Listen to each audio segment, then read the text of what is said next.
만봉천 둔치 갈대밭 새벽 안개가 눌러앉은 자리에서 경찰 손전등 불빛이 멈춥니다.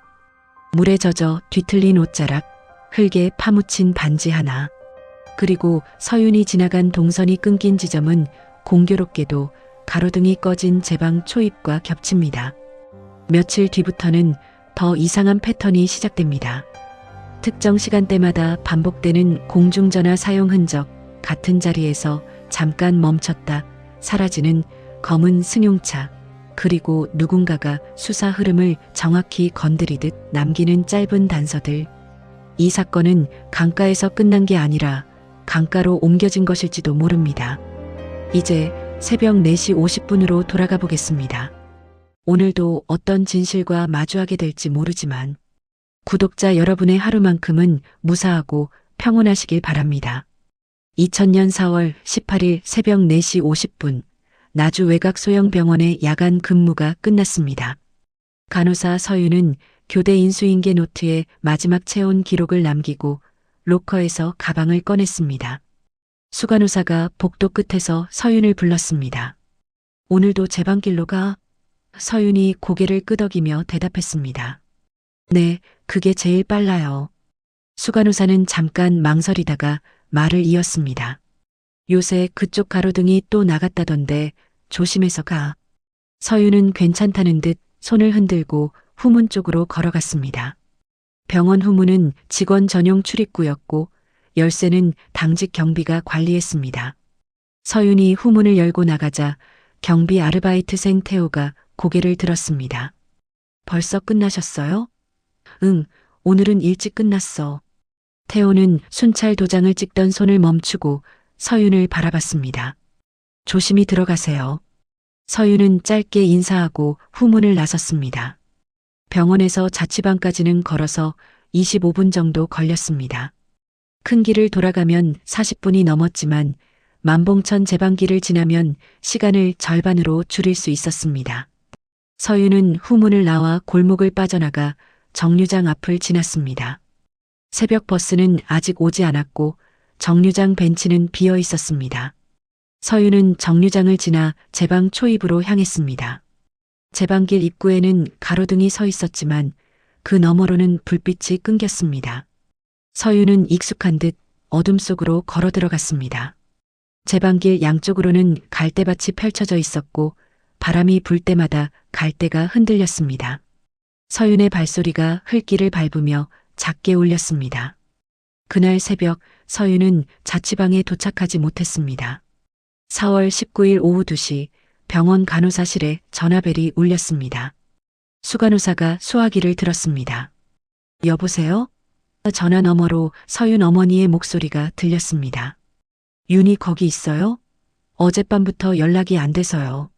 수간호사는 고개를 들어 간호사실을 둘러봤습니다. 서윤의 자리는 비어 있었습니다. 어제 새벽 근무 끝나고 퇴근했는데요. 집에 안 들어갔어요? 전화 너머가 잠시 조용해졌습니다. 무슨 소리예요? 집에 안 왔어요.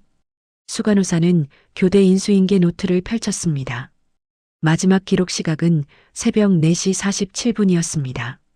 혹시 친구 집에 들른 거 아닐까요? 서윤 어머니의 목소리가 떨렸습니다. 윤희가 그럴 애가 아니에요. 뭔가 잘못된 거예요. 수간호사는 전화를 끊고 곧바로 경찰에 신고했습니다. 나주경찰서 강력팀 강형사는 신고 접수 후 곧바로 병원으로 향했습니다. 강형사는 수간호사와 마주 앉아 노트를 펼쳤습니다. 마지막으로 본 게 언제였습니까? 수간호사가 인수인계 노트를 넘기며 대답했습니다. 새벽 4시 50분쯤이요. 후문으로 나가는 걸 봤어요. 강형사는 펜으로 시각을 적었습니다. 평소에도 후문을 이용했습니까? 네, 윤희는 항상 후문으로 나가서 제방길로 갔어요. 강형사는 고개를 들었습니다. 제방길이요? 만봉천 제방길이요. 집까지 가는 지름길이거든요. 강형사는 노트에 제방길이라고 크게 적었습니다. 혹시 그날 새벽에 이상한 점은 없었습니까? 수간호사는 잠시 생각하다가 고개를 저었습니다. 특별한 건 없었어요. 평소처럼 일하고 평소처럼 퇴근했어요. 강 형사는 동료 간호사 지은을 따로 불러 이야기를 들었습니다. 지은은 두 손을 모으고 앉아 있었습니다. 실종 전날 밤에 뭔가 이상한 걸 본 적 있습니까? 지은이 천천히 고개를 끄덕였습니다. 심야의 간호사실 문 앞에 남자가 서 있었어요. 강 형사가 펜을 멈췄습니다. 남자요? 네, 문틈으로 안을 들여다보는 것처럼 서 있었어요. 얼굴은 봤습니까? 지은이 고개를 저었습니다.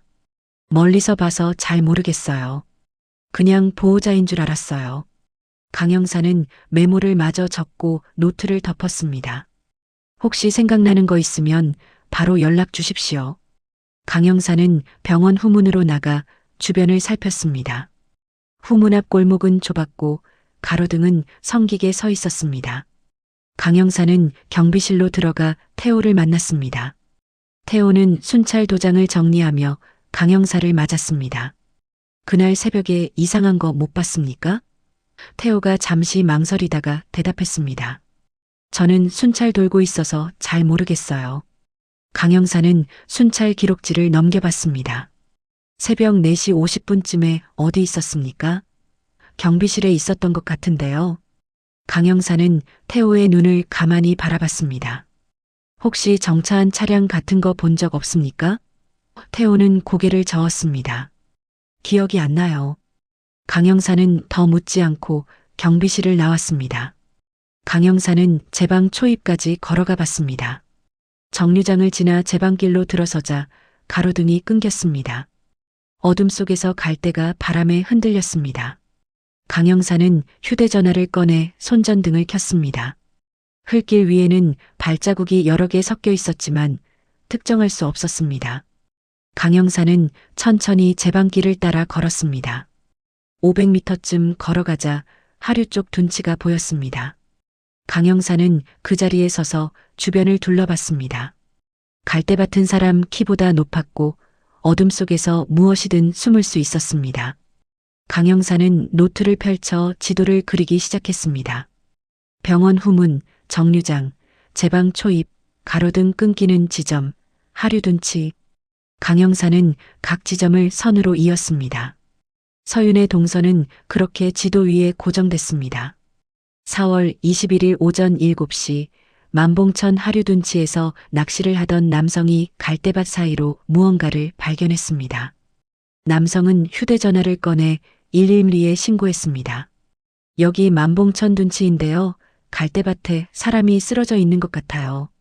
신고 접수 30분 후 구조대와 경찰이 현장에 도착했습니다. 강 형사는 차에서 내려 둔치 쪽을 바라봤습니다. 갈대밭 사이로 옷자락이 보였습니다. 구조대원들이 조심스럽게 갈대를 헤치며 접근했습니다. 강 형사는 뒤따라 들어가며 주변을 살폈습니다. 시신은 부패가 진행된 상태였고 옷가지 일부가 뒤틀려 있었습니다. 강 형사는 구조대원에게 손짓했습니다. 일단 여기서 멈추세요. 감식반 올 때까지 건드리지 마십시오. 구조대원들은 뒤로 물러났고 강 형사는 시신 주변을 천천히 둘러봤습니다. 둔치 비탈은 무너지기 쉬웠고 발자국이 남을 만한 곳은 이미 여러 사람이 밟고 지나간 뒤였습니다. 강 형사는 윤경이를 불렀습니다. 출입 통제선 쳐요. 하류 진입로부터 막아야 합니다. 윤경이가 고개를 끄덕이며 팀원들에게 지시했습니다. 경찰은 제방길 초입부터 차단선을 설치하기 시작했습니다. 낚시꾼 몇 명이 멀리서 상황을 지켜봤지만 경찰은 그들을 모두 돌려보냈습니다. 감식반이 도착하자 강 형사는 현장을 세 구역으로 나눴습니다. 수변 경계선, 갈대밭 내부, 두귀 흙길. 감식반원들은 각 구역에 표지핀을 꽂고 사진을 찍기 시작했습니다. 강 형사는 두귀 흙길을 따라 걸으며 발자국을 확인했습니다. 형태가 남아있는 발자국은 몇 개 되지 않았고 대부분 침수로 지워진 뒤였습니다. 감식반장이 강 형사에게 다가왔습니다. 발자국은 위치랑 방향만 기록하겠습니다. 특정하긴 어렵습니다. 강 형사는 고개를 끄덕이며 대답했습니다. 최대한 남겨요. 나중에라도 쓸 수 있습니다. 감식반은 시신의 옷가지를 하나씩 확인했습니다. 옷감의 찢김, 단추, 지퍼, 섬유 부착물을 각각 분리해 봉인했습니다. 강 형사는 시신 옆 흙바닥에서 반쯤 묻힌 금속 물체를 발견했습니다. 강 형사는 집게를 꺼내 조심스럽게 들어 올렸습니다. 반지 형태였습니다. 강 형사는 윤경이를 불렀습니다. 이거 증거 봉투에 넣어요. 현장 수거물 1번으로 분류하세요. 윤경이가 봉투를 꺼내 반지를 넣고 라벨을 붙였습니다. 강 형사는 다시 주변을 둘러봤습니다. 이 지점이 범행 지점인지 확실하지 않습니다. 하천 수위 기록 확보해요. 윤경이가 노트에 메모를 적었습니다. 떠내려왔을 가능성도 있습니까? 가능성은 열어둬야 합니다. 상류, 중류, 하류 접글로 전부 표시하세요. 오후 2시 병원에서 서윤의 근무 기록과 출입 명부가 경찰로 넘어왔습니다. 수 간호사는 동료 간호사들에게 서윤의 평소 동선을 확인했습니다. 지은이 수 간호사 앞에 앉아 말했습니다. 윤희는 항상 같은 길로 갔어요. 제 방길 말고는 안 다녔어요. 수 간호사는 메모를 정리하며 물었습니다. 혹시 그날 밤에 이상한 사람 또 본 거 없어? 지은이 잠시 생각하다가 대답했습니다. 문틈에 서 있던 남자요. 손에 비닐봉투 든 것 같았어요. 보호자 출입 시간이었어? 지은이 고개를 저었습니다. 그건 확실하지 않아요. 그냥 지나가면서 본 거라서요. 수 간호사는 메모를 마무리하고 경찰에 전달했습니다. 강 형사는 병원 관계자 명단을 정리하며 윤경이와 이야기를 나눴습니다. 병원 출입 가능자랑 외부 접근자를 나눠야 합니다. 윤경이가 명단을 펼치며 대답했습니다. 야간 보호자, 택배기사, 장비 점검 인력, 경비 교대 인력까지 포함하면 꽤 됩니다. 강 형사는 명단에 표시를 하기 시작했습니다. 일단 그 시간에 그 공간에 있었던 사람부터 좁혀요. 통신사에서 서윤의 휴대전화 접속 기록이 넘어왔습니다. 마지막 접속은 새벽 5시 10분이었고 그 이후로는 전원이 꺼진 상태였습니다. 강 형사는 지도를 펼쳐 기지국 위치를 표시했습니다. 커버리지가 넓어서 정확한 위치는 못 잡습니다. 윤경이가 지도를 가리키며 말했습니다. 제방길 중심으로 반경을 넓혀야겠습니다. 강 형사는 고개를 끄덕였습니다. 수색팀 투입하세요. 논두렁, 수로, 농로까지 전부 확인합니다. 사건 소식은 빠르게 퍼졌습니다. 지역 신문사 기자 민재는 제보 전화를 받기 시작했습니다. 만봉천에서 젊은 여자 시신 나왔대요. 새벽에 실종됐다던데 사고인가요? 민재는 전화를 받으며 메모를 적었습니다. 확인되지 않은 소문이 온라인 커뮤니티와 동네 상가를 통해 확산됐습니다. 수사본부로 들어오는 전화가 급격히 늘어났습니다. 강 형사는 당직실에서 전화를 받으며 한숨을 내쉬었습니다. 지금 확인 중입니다. 확정된 건 없습니다. 전화를 끊고 나자 윤경이가 보고서를 들고 들어왔습니다. 부검 전 1차 검시 결과 나왔습니다. 강 형사는 보고서를 펼쳤습니다. 부패가 심해 사인 확정이 어렵다는 문구가 적혀 있었습니다. 강 형사는 보고서를 덮으며 말했습니다. 단순 익사 가능성도 열어두되 외부 개입 가능성을 놓치지 마세요. 다음 날 오전 서윤의 가족이 경찰서를 찾았습니다. 서윤 어머니는 서윤이 평소 착용하던 반지와 목걸이, 사진을 꺼내 보였습니다. 이거 찾으셨어요? 강 형사는 사진을 받아들고 현장 수거물 사진과 비교했습니다. 확인해 보겠습니다. 서윤 아버지가 조용히 물었습니다. 우리 딸이 왜 그렇게 됐는지 알 수 있을까요? 강 형사는 대답 대신 고개를 숙였습니다. 최선을 다하겠습니다. 가족은 서윤의 자취방에서 사라진 물건과 남아있는 물건 목록을 정리해 제출했습니다. 통장 케이스, 현금, 신분증 지갑이 모두 자취방에 남아 있었습니다. 강 형사는 목록을 보며 윤경희에게 말했습니다. 당일 외출이 계획된 행동인지 급박한 이동인지 따져봐야 합니다.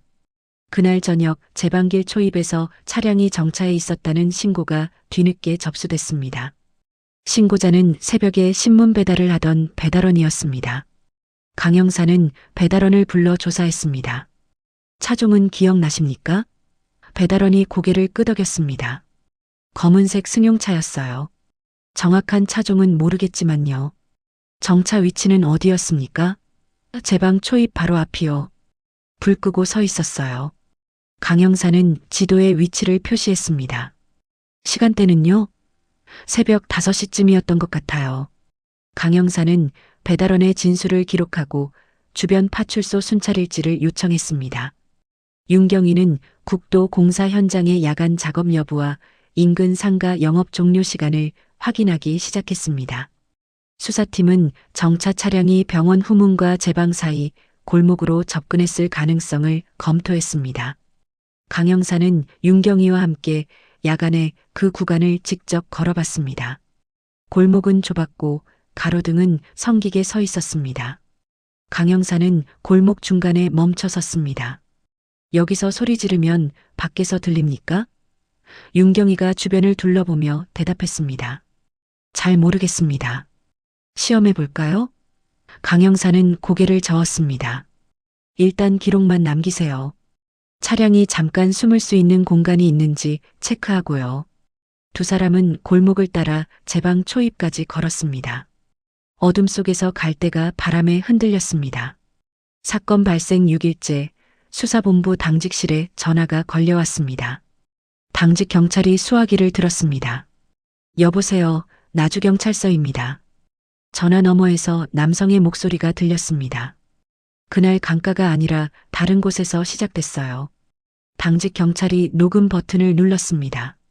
누구십니까? 무슨 말씀이신지 자세히 설명해 주시겠습니까? 전화는 곧바로 끊겼습니다. 당직 경찰은 강 형사에게 즉시 보고했습니다. 강 형사는 녹음 파일을 들으며 메모를 적었습니다. 다른 곳에서 시작됐다. 강 형사는 윤경희를 불렀습니다. 발신지 추적하세요. 그리고 이 내용 별도 항목으로 기록합니다. 수사 방향에 새로운 변수가 추가됐습니다. 익명 제보 전화가 끊긴 다음 날 오전 9시 강 형사는 통신사 회신 문서를 펼쳤습니다. 발신지는 공중전화 구간으로 추정됐지만 정확한 위치는 특정되지 않았습니다. 강 형사는 윤경희에게 지도를 건넸습니다. 공중전화가 어디 있습니까? 윤경희가 지도에 표시를 시작했습니다. 버스터미널, 재래시장, 국도 휴게소, 병원 인근 상가요. 강 형사는 표시된 지점들을 천천히 훑어봤습니다. 제보 시간대의 유동 인구를 추정해요. 걸어서 접근 가능한 범위랑 차량 숨기기 쉬운 범위를 따로 색칠하세요. 윤경희는 지도를 2장 복사해 각각 다른 색으로 표시하기 시작했습니다. 강 형사는 녹음 파일을 다시 들으며 메모를 추가했습니다. 다른 곳에서 시작됐다는 게 뭘 의미하는 겁니까? 윤경희가 고개를 들었습니다. 강가가 아니라는 뜻 아닙니까? 강 형사는 펜을 놓으며 대답했습니다. 그럴 수도 있고 수사 방향을 꺾으려는 의도일 수도 있습니다. 강 형사는 제보 내용을 3가지 가설로 정리했습니다. 첫 번째, 서윤이 병원을 나오기 전 이미 접촉이 있었을 가능성. 두 번째, 병원 후문과 제방 초입 사이 골목에서 차량 접근이 있었을 가능성.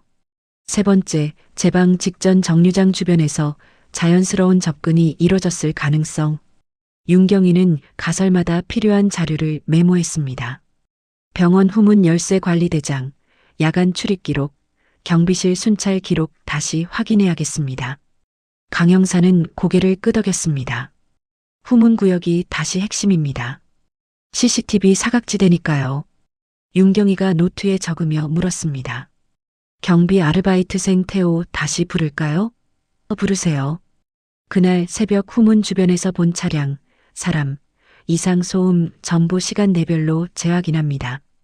같은 날 오후 3시 태호가 참고인 조사실에 들어왔습니다. 태호는 의자에 앉아 손을 무릎 위에 올려놓았습니다. 강 형사는 순찰 기록지를 펼쳐 보이며 물었습니다. 새벽 4시 50분쯤 어디 있었습니까? 태호가 기록지를 내려다보며 대답했습니다. 경비실에 있었던 것 같은데요. 정차 차량 본 거 기억납니까?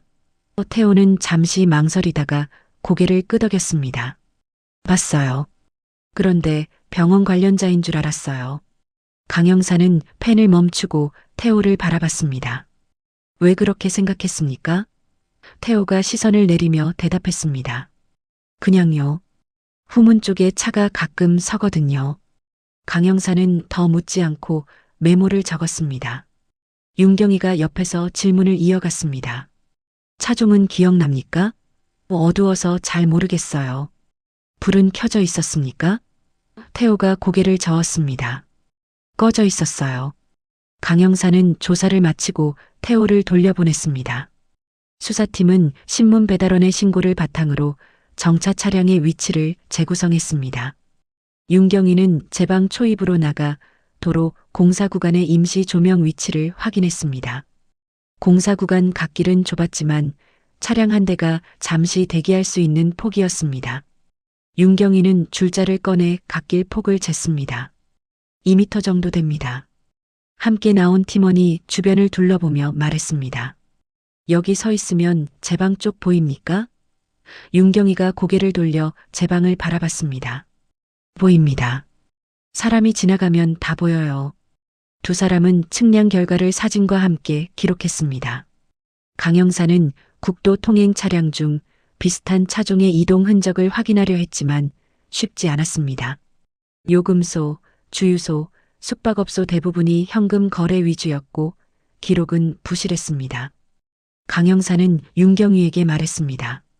차량 특정은 일단 보류합니다. 다른 경로로 접근해야 합니다. 그 사이 기자 민재는 주변 탐문을 진행하며 제보를 모았습니다. 민재는 제방길 인근 상가 주인에게 물었습니다. 사건 당일 새벽에 이상한 거 못 보셨어요? 상가 주인이 고개를 끄덕였습니다. 검은 차 한 대 지나가는 거 봤어요. 시간대는요? 새벽 5시쯤? 정확하진 않아요. 민재는 메모를 적으며 다음 상가로 이동했습니다. 제보는 늘어났지만 서로 다른 시간과 장소가 뒤섞였습니다. 수사본부로 들어오는 전화도 급증했고 확인해야 할 거짓 단서도 함께 늘어났습니다. 강영사는 탐문팀을 둘로 나눴습니다. 한 팀은 확정 사실을 재확인하고 다른 팀은 새 제보를 검증했습니다.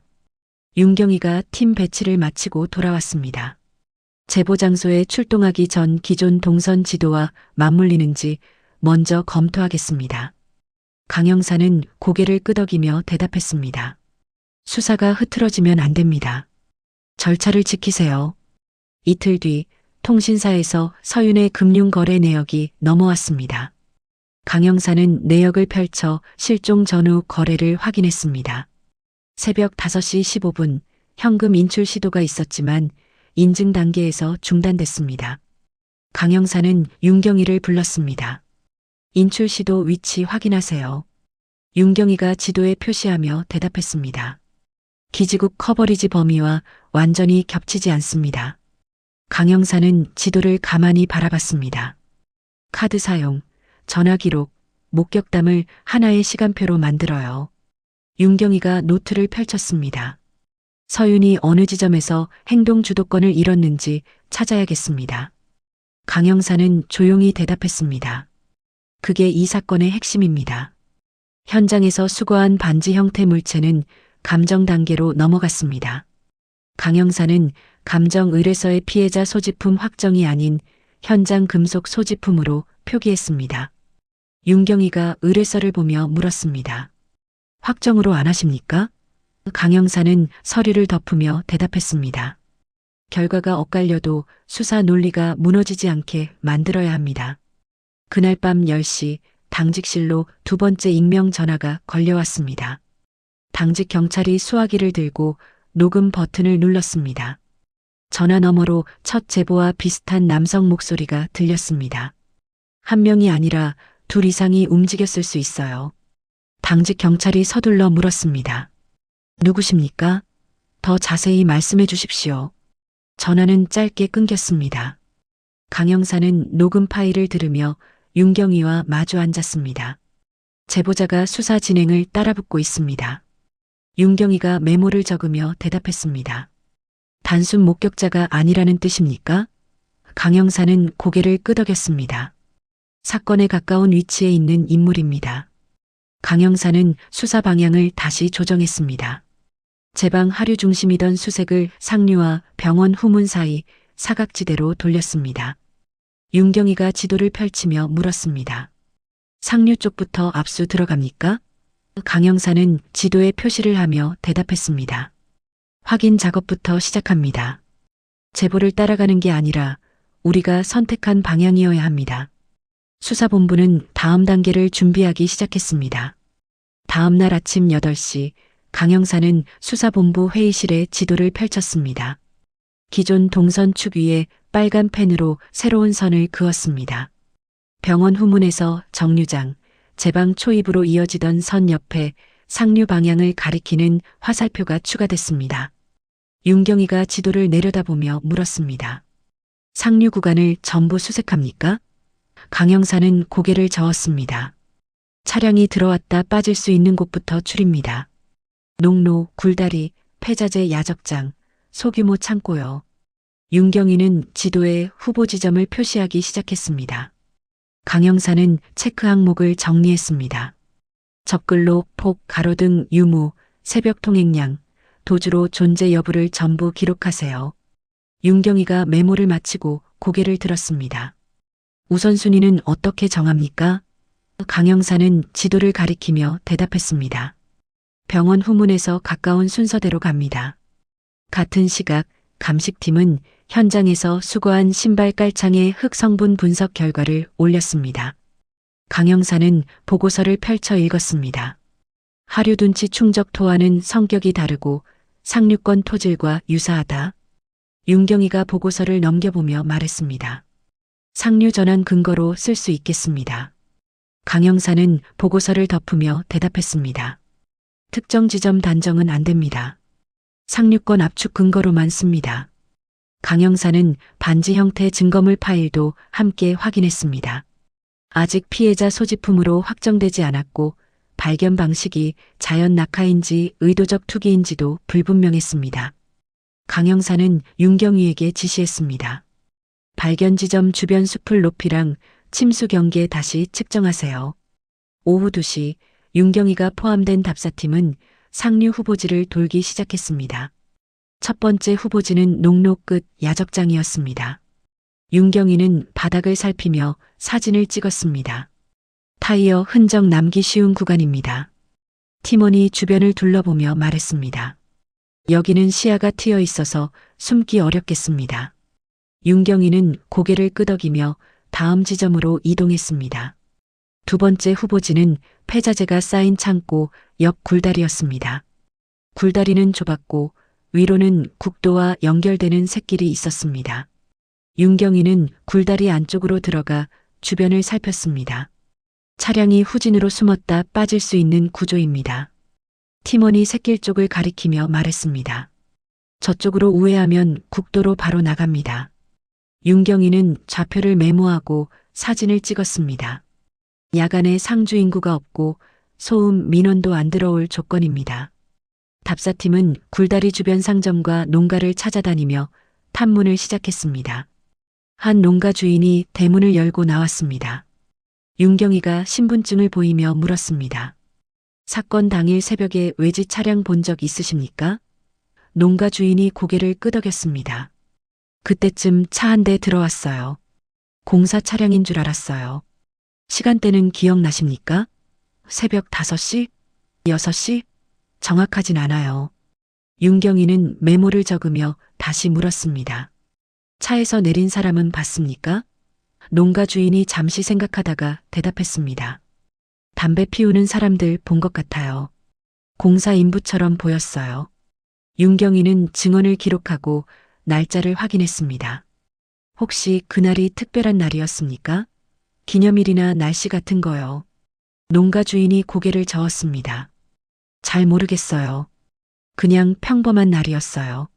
윤경이는 증언마다 근거가 되는 기준을 함께 적어 신뢰도를 계산했습니다. 같은 시각 병원 쪽에서는 태호의 야간 근무표가 재검토됐습니다.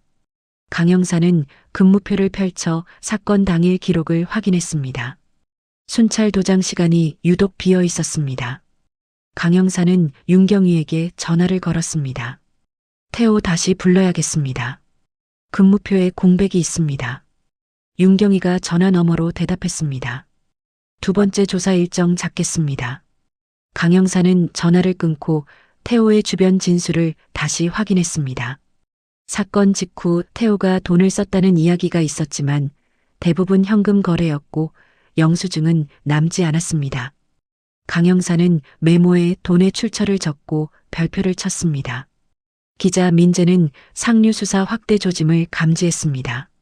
민재는 수사본부 주변을 돌며 경찰 출입을 관찰했습니다. 민재는 신문사로 돌아가 동료 기자에게 말했습니다. 수사선이 상류로 옮겨가는 것 같아요.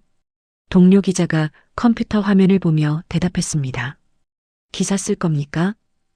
민재는 고개를 저었습니다. 아직은 아니에요.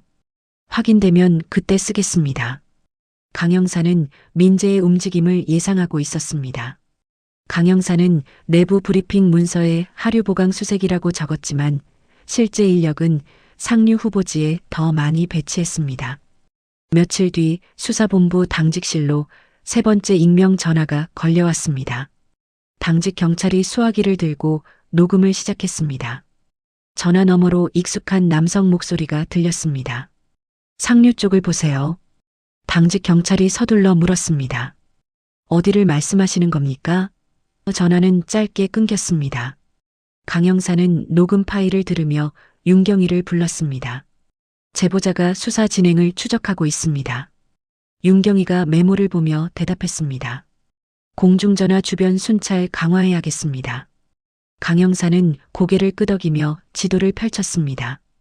터미널이랑 시장 주변에 잠복 포인트 설정하세요. 공중전화 주변 배회 인물 관찰 기록 남깁니다. 윤경희는 공중전화가 밀집한 구역을 중심으로 순찰 계획을 세웠습니다. 한 팀원이 물었습니다. 선불카드 구매 흔적도 확인합니까? 윤경희가 고개를 끄덕였습니다. 편의점, 가판대, 터미널 매점 전부 확인합니다. 팀원들은 공중전화 주변을 돌며 관찰 기록을 남기기 시작했습니다. 통행량이 많은 구역은 생활 흔적이 과도하게 섞여 의미를 찾기 어려웠습니다. 윤경희는 감시 범위를 폐공장 앞 공중전화 같은 저유동 지점으로 재조정했습니다. 수사팀이 상류 후보지 2차 수색에 들어간 날 한 폐창고 바닥에서 이상한 흔적이 발견됐습니다. 일부 구간이 상대적으로 깨끗하게 정리돼 있었고 끊어진 비닐 테이프 조각과 로프처럼 보이는 섬유 찌꺼기가 남아 있었습니다. 감식 반원이 강영사에게 보고했습니다. 시간이 지나서 지문은 기대하기 어렵습니다. 강영사는 흔적을 살피며 대답했습니다. 현장 흔적으로 봉인하고 다른 사건 자료와 대조하세요. 감식 반원은 테이프 조각과 섬유 찌꺼기를 각각 봉인했습니다. 강영사는 수사본부로 돌아와 자료를 정리했습니다. 상류 폐창고 흔적, 정차 차량 신고, 반복되는 공중전화 제보, 태호 진술의 공백. 강영사는 이 조각들을 하나의 시간표 위에 배치했습니다. 윤경희가 옆에서 지도를 보며 물었습니다. 다음 단계는 무엇입니까? 강영사는 펜을 놓으며 대답했습니다. 공사 인력, 일용직 소개소, 숙박업소 장부까지 확장합니다. 윤경희는 메모를 적으며 고개를 끄덕였습니다. 수사는 더 큰 생활권으로 번지기 시작했습니다. 확장조사 계획서가 상부에 올라간 다음 날 수사본부는 상류 폐창고 흔적을 단독 현장으로 단정하지 않았습니다. 강영사는 보존 조치를 강화하는 동시에 공사 인력과 일용직 소개소 라인을 따라 인력을 재배치했습니다. 윤경희는 국도 공사 구간의 하도급 업체를 추적하기 시작했습니다. 윤경희가 업체 명단을 들고 강영사에게 보고했습니다. 작업 일정표랑 인력 투입표 요청했는데 업체 일부가 폐업했습니다. 강영사는 명단을 넘기며 물었습니다. 서류는 남아 있습니까? 윤경희가 고개를 저었습니다. 조각난 상태입니다. 노동청이랑 세무서, 지자체 문서까지 역으로 찾아야 합니다. 강 형사는 명단을 덮으며 대답했습니다. 시간 걸리더라도 확보하세요. 빈틈을 남기면 안 됩니다. 수사팀은 공사 인력이 모이던 일용직 소개소 2곳을 특정했습니다. 윤경희는 소개소 실무자를 만나 종이 장부를 요청했습니다. 소개소 실무자는 낡은 장부를 꺼내 책상 위에 올렸습니다. 사건 무렵 기록이 필요하다고요? 윤경희가 고개를 끄덕이며 장부를 펼쳤습니다. 네, 4월 중순 전후 기록 보여주세요. 장부에는 일당 지급 방식, 인력 배정 메모, 차량 보유 인력 표시 같은 내부 표식이 적혀 있었습니다. 윤경희는 사건 무렵 날짜를 중심으로 페이지를 넘겼습니다. 특정 도장과 필체가 찍힌 날에만 외지 인력 배정이 유독 많았습니다. 윤경희는 도장을 가리키며 물었습니다. 이 도장은 누가 찍습니까? 소개소 실무자가 대답했습니다. 강철이요. 여기 실무 담당입니다. 윤경희는 메모를 적으며 다시 물었습니다. 강철이 외지 인력을 자주 배정합니까? 소개소 실무자가 고개를 끄덕였습니다. 그쪽 라인이 있어요. 단기 현장에 사람 묶어서 보내는 일 많이 해요. 윤경희는 장부를 복사해 수사본부로 가져왔습니다. 강 형사는 장부를 펼쳐 도장과 필체를 확인했습니다. 태호 이름은 직접적으로 안 나옵니까? 윤경희가 고개를 저었습니다. 직접 나오진 않습니다. 그런데 병원 인근 단기 일했던 인력이 같은 기간 소개소를 거쳐 이동한 흔적이 반복됩니다. 강 형사는 장부에 표시를 하며 말했습니다. 중간 연결자가 있다는 뜻입니다. 강철을 참고인으로 부르세요. 며칠 뒤 강철이 수사본부에 들어왔습니다. 강철은 조사실 의자에 앉아 팔짱을 꼈습니다. 강 형사는 장부 복사본을 펼쳐 보이며 물었습니다. 사건 무렵 어떤 현장에 인력을 배정했습니까? 강철이 장부를 흘끗 보며 대답했습니다.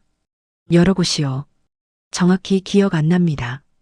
강 형사는 도장이 찍힌 페이지를 가리켰습니다.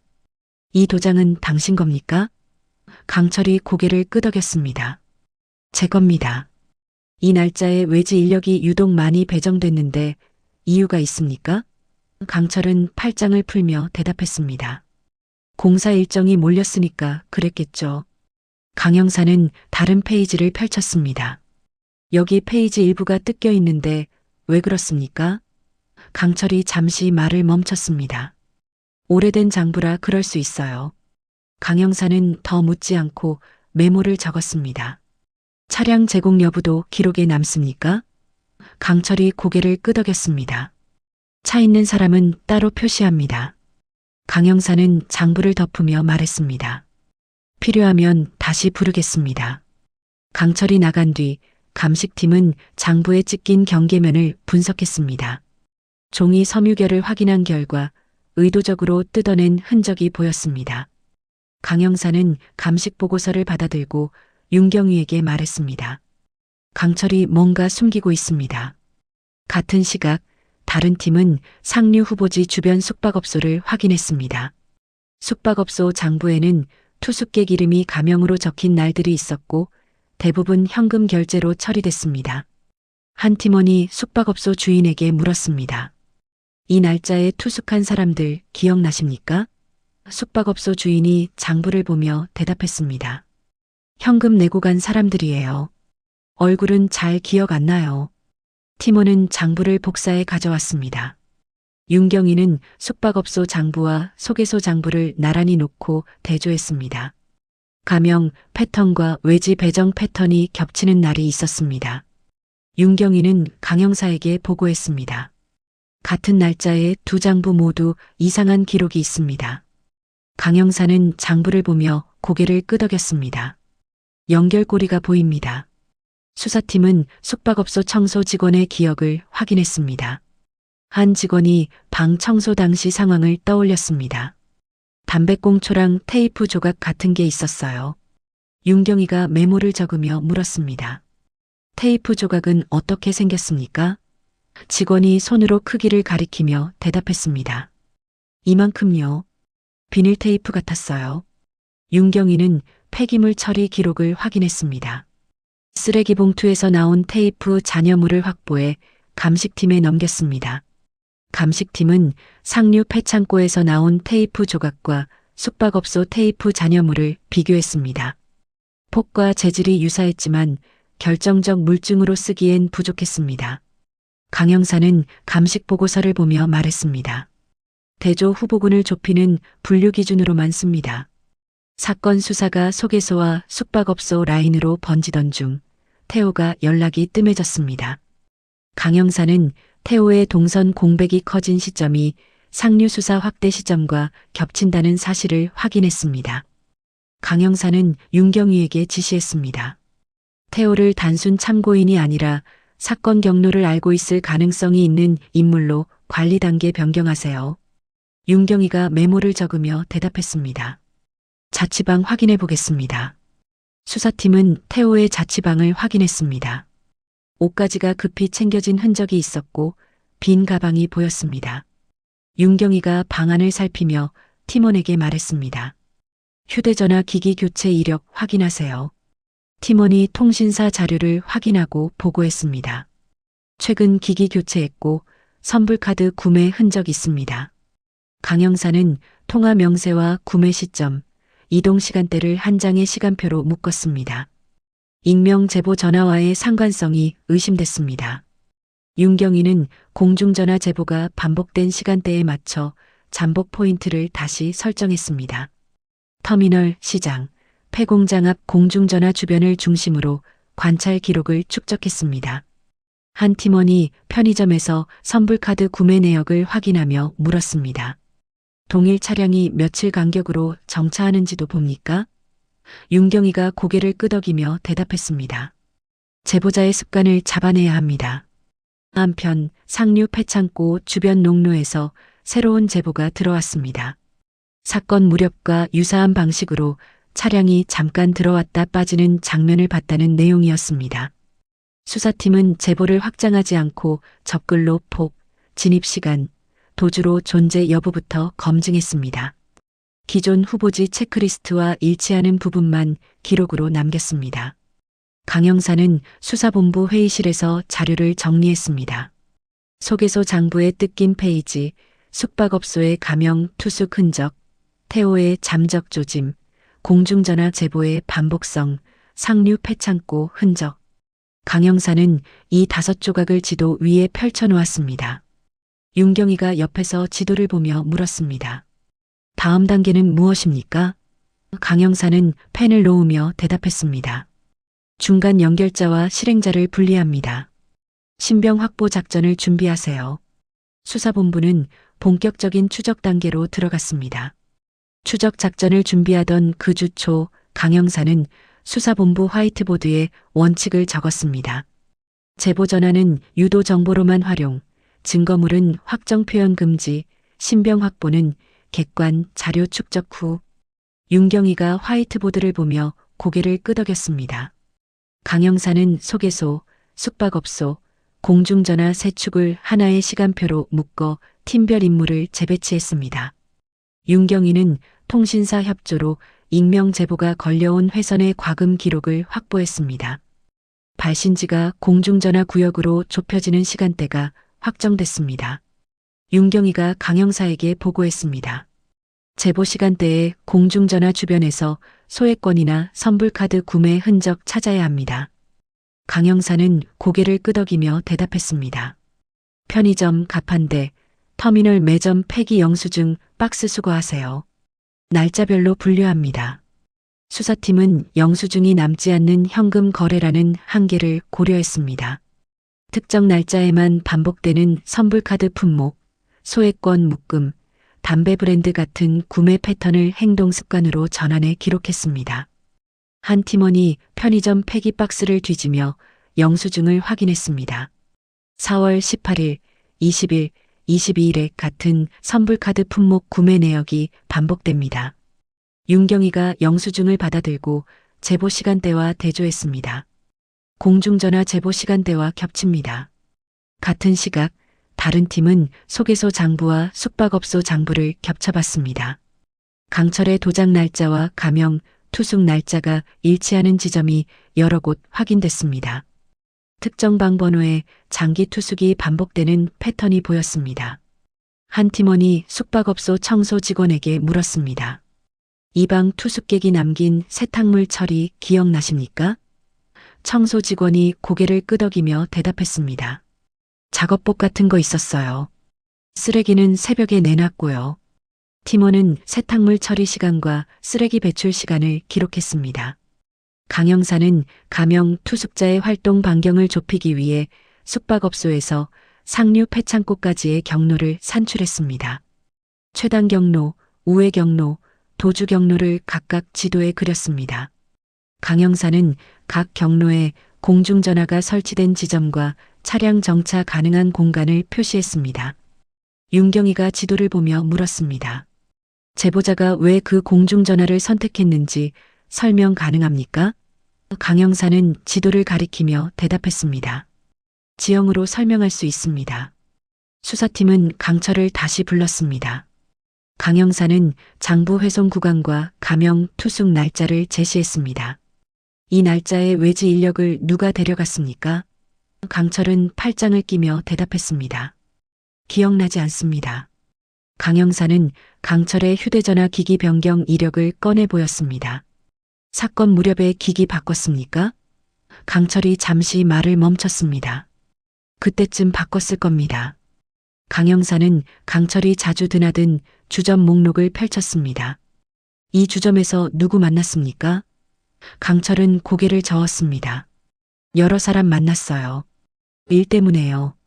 수사팀은 주점 종업원을 따로 만났습니다. 종업원이 강철을 떠올리며 말했습니다. 현금 봉투 받는 거 본 적 있어요. 윤경이가 메모를 적으며 물었습니다. 봉투 건넨 사람 기억나십니까? 종업원이 고개를 끄덕였습니다. 몇 번 본 적 있어요. 그런데 얼굴은 잘 모르겠어요. 언제 왔습니까? 종업원이 잠시 생각하다가 대답했습니다. 소개소 장부에 도장 찍힌 날짜 전후였던 것 같아요. 윤경이는 증언을 기록하고 중간책의 존재를 실무 수준에서 확정했습니다. 강 형사는 중간책을 특정하기 위해 주점 주변 CCTV를 확보했습니다. 2000년 당시 영상 품질과 보존 기간의 한계로 얼굴 식별은 어려웠습니다. 강 형사는 차량 외형 특징과 정차 위치, 승하차 동선을 기준으로 동일 인물 가능성을 쌓아 올렸습니다. 윤경이가 택시 호출 기록을 확인하며 말했습니다. 동일 차량으로 추정되는 흔적이 반복됩니다. 한편 태호의 잠적은 예상보다 빠르게 진행됐습니다. 태호의 휴대전화는 꺼진 상태로 유지됐고 선불카드 사용 가능성이 높았습니다. 강 형사는 선불카드 판매처의 반복 구매 패턴과 공중전화 제보 시간대를 대조했습니다. 태호가 제보 라인에 닿아 있을 가능성을 별도 항목으로 격상하세요. 윤경이는 메모를 적으며 고개를 끄덕였습니다. 윤경이는 공중전화 잠복을 터미널과 시장에서 폐공장 앞 공중전화로 옮겼습니다. 저유동 지점에서 특정 시간대에 차량이 정차했다가 빠지는 행동을 관찰하기로 했습니다. 잠복팀은 공중전화 부스 주변을 맴도는 사람이 있는지, 통화 직후 도주로가 두 갈래 이상인지까지 관찰 기록을 표준 양식으로 통일했습니다. 잠복 4일째 밤 폐공장 앞 공중전화 인근에 검은 승용차가 정차했습니다. 운전자는 차에서 내리지 않고 그대로 머물렀습니다. 잠복팀은 차량이 공중전화 부스와 시야를 공유하는 위치에 정차했다는 점을 기록했습니다. 차량 외형, 휠 흠집, 범퍼 손상 같은 특징을 세부적으로 적었습니다. 같은 시각 공중전화가 사용됐고 수사본부에 또다시 짧은 익명 제보가 접수됐습니다. 강 형사는 제보 발생 시각과 현장 정차 시각이 겹친다는 점을 확인했습니다. 강 형사는 잠복팀에게 지시했습니다. 봉쇄하지 말고 미행 가능한 거리로만 추적 붙이세요. 차량은 국도 공사 구간을 우회해 외곽 모텔 밀집 지역으로 빠졌습니다. 추적팀은 도주로가 단순 귀가 경로라기보다 누군가를 숨기거나 접촉할 수 있는 생활권으로 이어진다고 판단했습니다. 윤경위는 해당 지역 숙박업소 장부의 가명 투숙 패턴을 즉시 대조했습니다. 한 모텔에서 사건 무렵과 동일한 방식의 현금 장기 투숙이 반복된 흔적이 확인됐습니다. 윤경위가 강 형사에게 보고했습니다. 중간책이 사용하는 접점이 소개소, 주점, 모텔, 공중전화, 상류로 이어질 수 있습니다. 강 형사는 고개를 끄덕이며 대답했습니다. 가설을 수사축으로 고정합니다. 차량 특정과 신병 확보 계획 세우세요. 강 형사는 상류 폐창고에서 봉인된 테이프 조각과 섬유 찌꺼기, 숙박업소 쓰레기 봉투에서 수거한 테이프 잔여물, 공중전화 제보 시각의 정차 차량 기록, 반지 형태 장거물의 감정 결과를 한 묶음으로 정리했습니다. 강 형사는 작전 브리핑 문서를 작성하며 말했습니다. 단서가 아니라 연결로 설득할 수 있어야 합니다. 수사본부는 야간 근무 체제로 전환됐습니다. 야간 근무 체제로 전환된 다음 날 저녁 수사본부는 잠복 인원을 2겹으로 배치했습니다.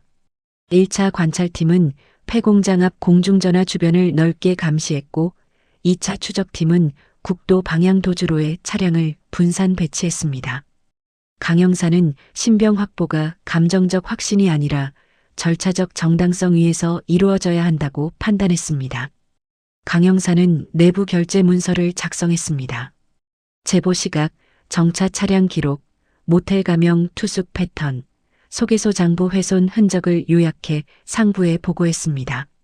윤경위가 결재 문서를 보며 물었습니다. 현장에서 우선 검문과 임의동행 확보로 가겠습니까? 강 형사는 고개를 끄덕이며 대답했습니다. 작전 수위를 조정합니다. 불필요한 충돌을 피해야 합니다. 잠복 2일째 밤 폐공장 앞 공중전화 부스 쪽으로 검은 승용차가 들어왔습니다. 차량은 부스 근처에 정차했고 운전석에 앉은 남성이 주변을 2차례 훑었습니다.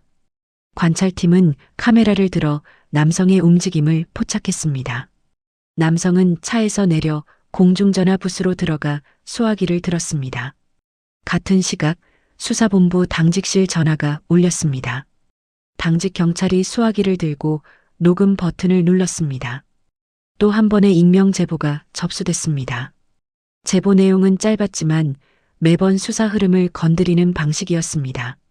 강 형사는 당직실에서 녹음 파일을 들으며 윤경위에게 전화를 걸었습니다. 통화 주체가 현장 인물일 가능성이 임계치에 도달했습니다. 남성이 통화를 마치고 부스 밖으로 나왔습니다. 관찰팀은 즉시 추적팀에 신호를 넘겼습니다. 차량이 움직이기 시작하자 추적팀은 일정 거리를 유지한 채 국도 방향으로 미행을 붙였습니다. 추적팀장이 무전기를 잡고 말했습니다. 차단 대신 동선 고정에 집중합니다. 차량은 공사 구간을 우회하며 외곽으로 빠졌습니다. 미행 기록은 정류장, 제방 초입, 상류 후보지, 모텔 밀집 지역을 잇는 기존 가설 경로와 상당 부분 겹쳤습니다. 추적팀은 차량이 단순 귀가가 아니라 접점 순환을 반복하는 패턴일 수 있다고 판단했습니다. 강 형사는 미행이 끝난 지점에서 곧바로 체포로 들어가지 않기로 했습니다. 차량이 다시 공중전화 구간으로 회귀하는지 확인해 반복성이라는 객관 요소를 추가 확보하려 했습니다. 강 형사는 추적팀에게 지시했습니다. 최소 1회 이상 순환 동선을 더 기록하세요. 새벽 1시 무렵 차량은 모텔 인근 편의점 앞에 잠시 정차했습니다. 운전자는 편의점으로 들어가 소액권과 선불카드를 구매했습니다. 운전자는 영수증을 버리지 않고 구겨 주머니에 넣었습니다. 추적팀은 그 행동을 현금, 공중전화, 선불카드라는 제보 라인의 물적 패턴과 맞물리는 장면으로 기록했습니다. 운전자는 다시 차를 몰아 상류 방향으로 짧게 올라갔다가 되돌아왔습니다. 상류 후보지 인근에서 차량이 한 차례 급정지했습니다. 어둠 속에서 차박 행동이 확인되지 않았고 추적팀은 해당 지점을 추후 증거 보강 수색 대상으로만 표시했습니다. 동선이 한 바퀴 돌아 다시 외곽으로 빠지는 순간 상부에서 검문 및 임의동행 시도에 대한 승인이 내려왔습니다. 강 형사는 차량이 재차 공중전화 부스에 접근하는 타이밍에 맞춰 작전 지점을 확정했습니다. 가장 안전하고 법적 위험이 적은 지점에서 접촉합니다. 다음 날 밤 같은 시간대 차량은 예정대로 폐공장 앞 공중전화로 돌아왔습니다. 차량이 정차하고 운전자가 부스로 들어가려는 순간 추적팀이 접근했습니다. 추적팀장이 신분증을 보이며 말했습니다. 신분 확인 좀 하겠습니다. 운전자는 즉시 불응하지 않았지만 질문의 핵심을 피해 시간을 끌려는 태도를 보였습니다. 추적팀장이 차량 내부를 가리키며 물었습니다. 차 안 확인해도 되겠습니까? 운전자가 잠시 망설이다가 고개를 끄덕였습니다. 괜찮습니다. 차량 내부에서 작업복과 공구가 담긴 상자, 여러 개의 공중전화 카드 껍질, 메모지 조각이 확인됐습니다. 추적팀은 이를 증거 확정으로 단정하지 않고 목록화, 촬영, 봉인 절차에 따라 확보했습니다. 운전자의 소지품에서 여러 장의 선불카드 구매 내역과 소액권 묶음이 발견됐습니다. 추적팀장이 운전자에게 말했습니다. 일단 서로 이야기 좀 해야겠습니다. 동행해 주시겠습니까? 운전자는 고개를 숙인 채 대답했습니다. 알겠습니다. 강 형사는 운전자를 임의동행 형태로 데려와 신원을 확인했습니다. 운전자의 이름은 주한이었습니다. 강 형사는 주한의 과거 거주지, 이동 이력과 사건 무렵 나주 인근 체류 흔적을 조회했습니다. 소개소 장부와 모텔 가명, 투숙 패턴과 대조하며 동일 생활권이 반복되는지 정리했습니다. 강 형사는 주한에게 물었습니다. 사건 무렵 국도 공사 구간 주변에서 일했습니까? 주한이 잠시 말을 멈추다가 대답했습니다. 단기일 몇 번 했습니다. 강 형사는 메모를 적으며 다시 물었습니다. 어떤 경로로 일을 구했습니까? 주한이 시선을 내리며 대답했습니다. 소개소 통해서요. 수사팀은 상류 폐창고에서 봉인한 테이프 조각과 섬유 찌꺼기, 주한 차량 내부에서 확보한 테이프류와 작업복 섬유를 동일 기준으로 비교 분석하는 공식 대조 절차에 착수했습니다. 동시에 태호의 잠적 경로가 주한의 동선과 접점을 가질 가능성을 확인하기 위해 태호 주변 통화 명세와 소개소 주점 접점을 다시 후쳤습니다. 윤경희가 강 형사에게 보고했습니다. 하위 연결자, 중간책, 실행자 구조가 실제로 성립하는지 입증할 마지막 단계입니다. 강 형사는 고개를 끄덕이며 대답했습니다. 핵심 대조 결과를 기다립니다. 주안을 임의동행으로 확보한 다음 날 오전 수사본부는 확보 물품 목록을 정리했습니다. 현장 확보물, 차량 내부 확보물, 생활권 연결 자료로 나눠 분류했습니다. 강 형사는 상류 폐창고에서 봉인된 테이프 조각과 섬유 찌꺼기, 주안 차량에서 확보한 테이프류와 작업복 섬유를 동일한 기준으로 비교 분석하도록 감정 의뢰서를 작성했습니다. 강 형사는 윤경희에게 말했습니다. 분석 결과가 나오기 전까지 수사 논리가 흔들리면 안 됩니다. 강 형사는 주안의 동선을 공중전화 제보 시각, 정차 차량 기록, 모텔 가명 투숙 패턴, 소개소 장부 훼손 날짜와 각각 교차시키는 시간표를 만들었습니다. 윤경희가 시간표를 보며 물었습니다. 어느 한 축이 무너져도 전체 구조가 유지됩니까? 강 형사는 고개를 끄덕이며 대답했습니다. 겹치는 구간만 핵심 주장으로 남깁니다. 윤경희는 상류 후보지 중 주안이 급정지했던 지점을 중심으로 추가 수색을 진행했습니다. 차량 바퀴 자국이 남기 쉬운 흙길과 숲을 출입 흔적을 확인했습니다. 윤경희는 특정 흔적을 단정하지 않고 지형 조건만 체크리스트로 보강했습니다. 차량 접근 가능, 시야 차단, 도주로 다수. 윤경희가 강 형사에게 보고했습니다. 지형 조건은 확보했습니다. 강 형사는 보고서를 받아들고 사건 기록에 편입시켰습니다. 수사팀은 주안 조사에서 그 시간 그 장소에 없었다는 식의 포괄 부인을 먼저 분해했습니다. 선불카드 구매 시간, 편의점 위치, 모텔 투숙 구간, 공중전화 접근 구간 등 반박 가능한 사실을 차례로 제시했습니다. 강 형사는 주한에게 편의점 영수증을 보이며 물었습니다. 이 시간에 편의점에서 선불카드 샀습니까? 주한이 영수증을 보며 천천히 고개를 끄덕였습니다. 샀습니다. 왜 선불카드를 여러 장 샀습니까? 주한이 시선을 내리며 대답했습니다. 일 때문에 필요했어요. 강 형사는 모텔 투숙 기록을 펼쳤습니다. 이 모텔에 머문 적 있습니까? 주한이 잠시 말을 멈췄습니다. 며칠 머문 적 있습니다. 강 형사는 진술의 범위를 좁혀가며 증거 중심 전략을 유지했습니다. 그 사이 소개소 실무자 강철과 중간책으로 지목된 인물에 대한 수사는 분리라인으로 진행됐습니다. 수사팀은 강철의 장부 훼손 흔적과 주점 접점, 모텔 가명 투숙 패턴을 근거로 속에 이상의 관여가 있었는지 확인하기 위해 주변인 진술을 다층으로 모았습니다. 한 주점 종업원이 진술을 보강했습니다. 강철이 현금 봉투 받는 거 여러 번 봤어요. 수사팀은 진술을 기록하고 강철을 다시 불렀습니다. 태호는 잠적 직전 선불카드 구매와 특정 시간대 이동 흔적이 확인되면서 신병이 확보됐습니다. 수사팀은 태호를 실행자로 단정하지 않고 근거 질문으로만 진술을 구조화했습니다. 강 형사는 태호에게 물었습니다. 왜 후문구역에서 기억이 빕니까? 태호가 손을 떨며 대답했습니다. 그냥 기억이 안 나요. 정차 차량을 병원 관련자라고 본 근거는 무엇입니까? 태호가 시선을 피하며 말했습니다. 그냥 그렇게 생각했어요. 강 형사는 소개소 장부 도장 날짜와 태호의 근무표 공백, 공중전화 제보 시각을 같은 시간표 위에 놓고 질문을 좁혔습니다.